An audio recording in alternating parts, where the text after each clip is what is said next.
Don't take me to the mortuary when I die, Mazi Nwokoye warned his children that evening. They laughed it off then, thinking it was another of his village superstitions, until the day his body refused to be carried away. Mazi Nwokoye was a man of habits. Every evening, after the last cock crowed, he would sit on the wooden bench outside his house, sip his palm wine, and talk to the night.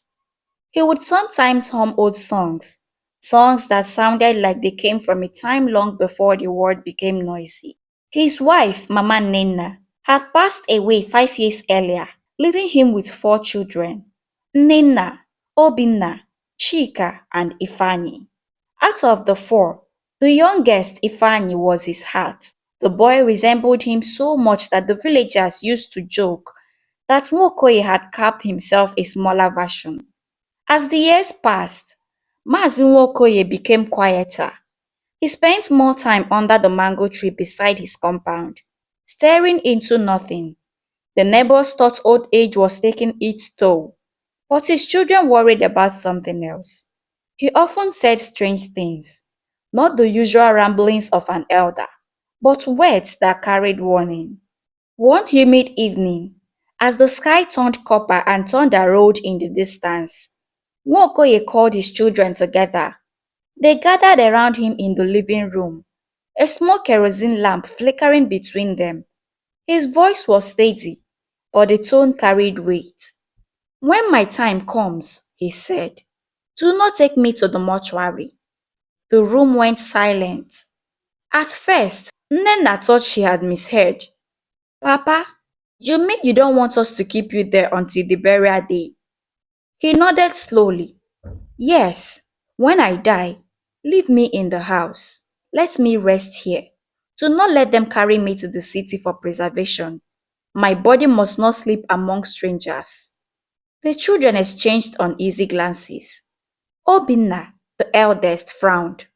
"Papa, why? You know how things are done these days. We can't just leave your body at home. The health officers won't allow it."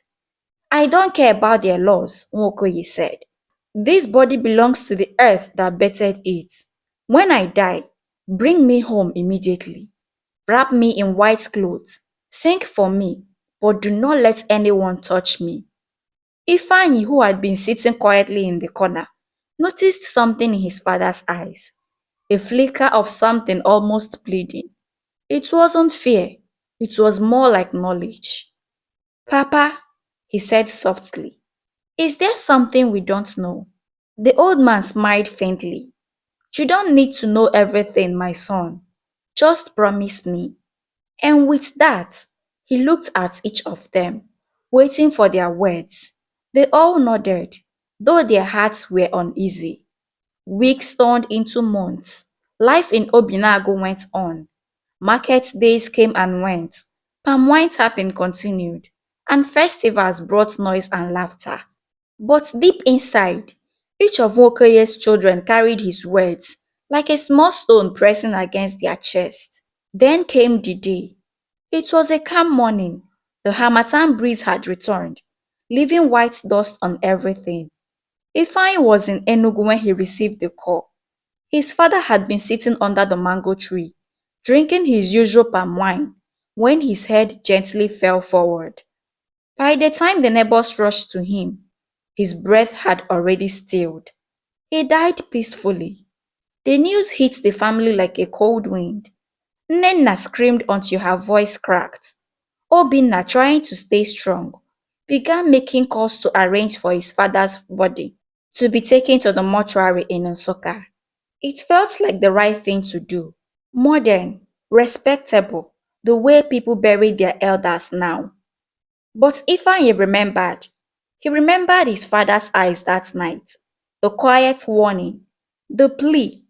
When he arrived in Obinago, he found his siblings already standing beside an ambulance, parked near the compound.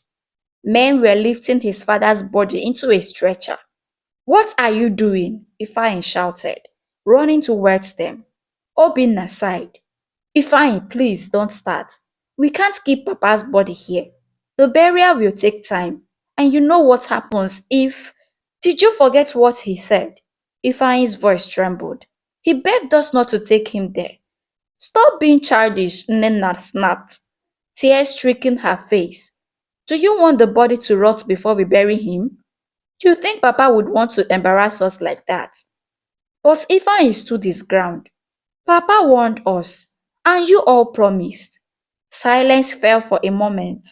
Even the villagers who had gathered murmured among themselves. Some nodded in agreement. They remembered too. But Obinna, determined and physical, waved his hand. Take him, he ordered. And that was how it began. The body of Mazi Nwokoye was carried to the mortuary in Nsukka that afternoon. The mortician, a tall man with a shaved head, received them without much talk. He checked the body, filled out the forms, and told them to return in 2 days to confirm the preservation. But strange things began that night. The first was a sound, faint and distinct. The attendants heard soft humming coming from the room where Nwokoye's body lay. At first, they ignored it, thinking it was from another room. But the humming continued every night, at that same hour, the same tune. By the third night, one attendant swore he saw the body move, just slightly, like the twitch of a finger. He fled and refused to return to work again. When the family returned to prepare for the burial, the mortician greeted them with unease. Your father, he said carefully. He was different. Different? Nina asked. The man hesitated. Let's just say I'll be glad when he leaves here. They didn't ask more questions. They just wanted the burial to be done. On the day they set out for Obinago, the family hired an ambulance from Nsukka to carry the body home. The sky was clear, the sun gentle. They prayed before leaving, asking for a smooth journey. But somewhere along the road between Nsukka and Obinago, a stretch of forested land where mobile networks faded and the air grew still, the ambulance slowed and stopped. The driver frowned, turned the key again. The engine didn't cough. What's wrong? Obinna asked from the front seat. I don't know, the driver said. It just stopped. He got down, opened the bonnet, and checked everything. The battery was fine, fuel was full, and no wire was loose. Everything looked perfect, yet the engine wouldn't start. Minutes passed, then an hour. The heat grew unbearable. Flies buzzed around. The driver cursed under his breath. Then Nena whispered, could it be Papa? Her words hung in the air like smoke. Ifeanyi felt a chill run through him. He slowly turned to look at the coffin inside the ambulance. For a moment, he thought he saw a faint tremor, like something moved within. Papa, he whispered, if it's you, please forgive them. Please forgive us. But the wind was silent. They tried everything. The men pushed the car. Others prayed loudly, their voices shaking, but the vehicle refused to move. One of the villagers who had joined them on the road, an elderly man from Obinago, named Okechukwu, stepped forward and said quietly, two people should talk to him. The man warned you. Obinna swallowed hard. You mean talk to him? He's dead. The man shook his head. In this life, some people die, but are not gone. His spirit is not resting. Until you do what he wanted, you won't move. The words struck deep. Nena began crying. Papa, please, we didn't mean to disobey you. We only wanted to do what was right. Please allow us to take you home. But the air only grew heavier. The trees around seemed to still, as if it was watching. They tried again. Nothing. Then Okechukwu said softly, call the one he loved most. All eyes turned to Ifeanyi. The young man's throat tightened. His heart pounded. He moved closer to the vehicle, the coffin lying still inside. He knelt beside it. Papa, he said quietly, his voice trembling. It's me, Ifani. The others went silent. The forest seemed to hold its breath. I know we disobeyed you, he continued, but they didn't mean harm. They just didn't understand. I know you warned us. I remember your words. I begged them not to take you there, but they didn't listen. Please, Papa, forgive us. Forgive them. We just want to take you home. His tears fell on the dusty ground. Papa, please, let us take you to Obinago where you belong. For a long moment, nothing happened. Then the air shifted. The leaves rustled, though there was no wind. Somewhere in the distance, a bird cried, sharp and sudden. The driver, who had been watching silently, turned the key again.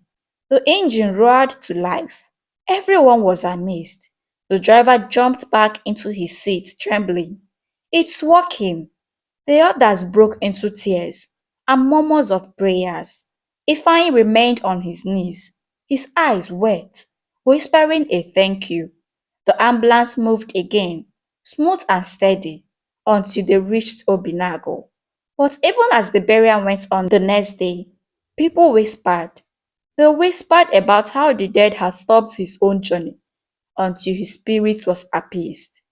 After the burial, the family rebuilt the bench under the mango tree and placed a small white stone on it. Ifeanyi often sat there at dusk, feeling the quiet breeze that seemed to hum a tune, the same one his father used to sing. And sometimes, when the evening grew too still, he could almost hear a voice, gentle and calm, saying, You kept your promise, my son. And that was how the story ended. My dear viewers, I want to ask, have you ever had such experience with any of your loved one? If yes, kindly share it with us in the comment section.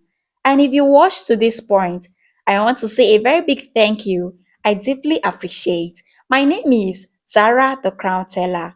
If you're coming across my channel for the first time, please kindly subscribe and turn on the notification button so that when I post more thrilling stories, you'll be the first person to get them. And trust me when I say I have lots and lots of interesting stories that you'll love to listen and watch. Kindly go to my channel and enjoy. And if you're a returning subscriber, big hugs. Thank you for always coming around. I truly appreciate and I do not take it for granted. Until I see you in my next video. Bye.